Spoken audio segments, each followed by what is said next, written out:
This morning, just before 3 o'clock a.m., Barrie Police, Barrie Fire and Emergency Services, and the County Simcoe paramedics responded to a report of a vehicle that has sustained significant damage in the area of 108A Ann Street in the city of Barrie. As a result of the ongoing investigation being conducted by Barrie Police and Barrie Fire, an area of residences have been evacuated. We're utilizing public transit buses to currently keep those people warm under the conditions, and our investigation remains active and ongoing. As a result of what Barrie Police located with the assistance of Barrie Fire, we have resources on scene at present, and we're in the process of neutralizing the results of the ongoing investigation. What can you confirm as of right now that happened? I can confirm that at present we have had a significant event happen in the city of Barrie, which has resulted in an area of containment. We have roads closed in the area of Ann Street at Wellington, Gibbon Drive, and Leacock, and Edge Hill Drive. And we're asking people for the time being to please shelter in place. Remain where you are. If you do have pets and they need to go out, please utilize your backyard, or if you do have to go, please return to your home very quickly. Can you confirm any type of explosion this morning? At the present time, our investigation is ongoing. This incident is very fluid and taking place as we speak. We do have significant... This is insane. I'll give you another update that we just received on this situation here where I live, which is very close to where I live. Resources from within the Barrie Police Service, and we also have OPP resources on scene that are assisting us as well. Does this involve a building or a vehicle? This involves an incident that involving a vehicle earlier this morning. However, the vehicle is in a parking lot which is adjacent to an apartment building. That apartment building has been evacuated, and I believe adjacent buildings are either in the process of or have been evacuated as well. Do we know how many people are being affected by either the shelter in place or the evacuations itself? The exact number of people affected by the evacuation I don't have. However, we do have City of Barrie transit buses on scene, and they are providing shelter to those individuals. So basically, Barrie, Ontario police have uncovered at least 50 improvised explosive devices and possibly booby traps at a home investigators have been scouring for days that belongs to suspects in an old murder case. Wow. Residents of the usually tranquil neighborhood are in shock. It's never going to be the same here or normal here again, said one resident. Like most around the house at 30 Virgil Wood Crescent, did not want to have their name published for fear of retaliation.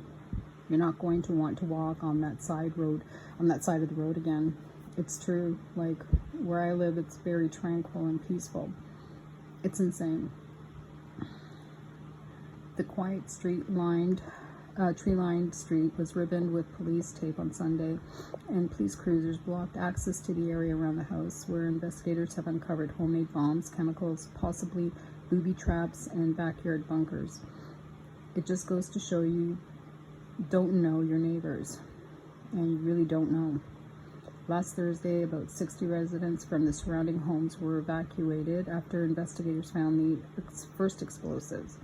The search and the discoveries that have left neighbors reeling began Thursday after police arrested two men who live in the house on Virgil Wood. The two now face charges in connection with a homicide case dating back to 1978. Wow. Initially, police said residents would likely return home Saturday, but as the investigation drags on, it will be at least Wednesday, which is today, before anyone can go home. The total of what we're doing seems to heighten every day. As officers go through the home, they're finding more and more improvised explosives. Oh, God almighty. So I guess they're going to release more information, because at this point, I don't know. On Sunday, the RCMP sent electrical specialists to the scene to help Barrie police and OPP officers figure out the purpose of wires found everywhere that may be booby traps, said Butler, adding, "It's not a simple task." Investigators, she said, have found chemicals that are extremely unstable and dangerous, used for making explosives, some of which appear to have been there for 20 years or more. Police expect to lay a number of charges in connection with the explosives found in the house. On Sunday, neighbors milled around watching as police officers continued to remove items from the home, including several large blue tanks. Some explosives were taken to the City of Barrie's Operations Center, where they were detonated on Sunday, while others have been exploded at the property, sending booms throughout the neighborhood. Police said it was going to sound like gunshot blasts in an area, residents said, but they sound more like gun blasts in your ears. John Picken, who lives nearby, said he'd never noticed anything strange about the house, where members of the bomb squad are now combing the property. "This is totally off the wall for this neighborhood. It's a total shock," Picken said. It could have been my kid that tossed the ball over the fence," which is so true. What a scary situation, because that neighborhood is just full of kids and families. It's just such a beautiful neighborhood, and I can't believe this. Late Sunday afternoon, police were escorting residents to their homes to gather personal items.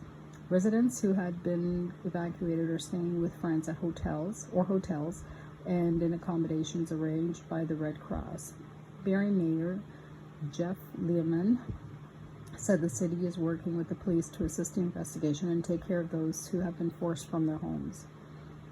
God almighty.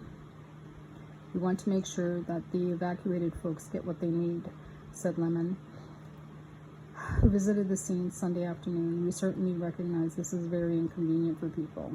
Police have charged Donald Feldoff, 54, in connection with the 1978 murder of Michael Traynor, according to the newspapers at that time. Traynor's death was described as a gangland slaying. Charged with being an accessory to the fact is Feldoff's 75-year-old father, William Feldoff. Well, there you go. There's wonderful people. Unbelievable. This is Canada. This is crazy. But I guess this happens everywhere. For us here, it's just like unbelievable.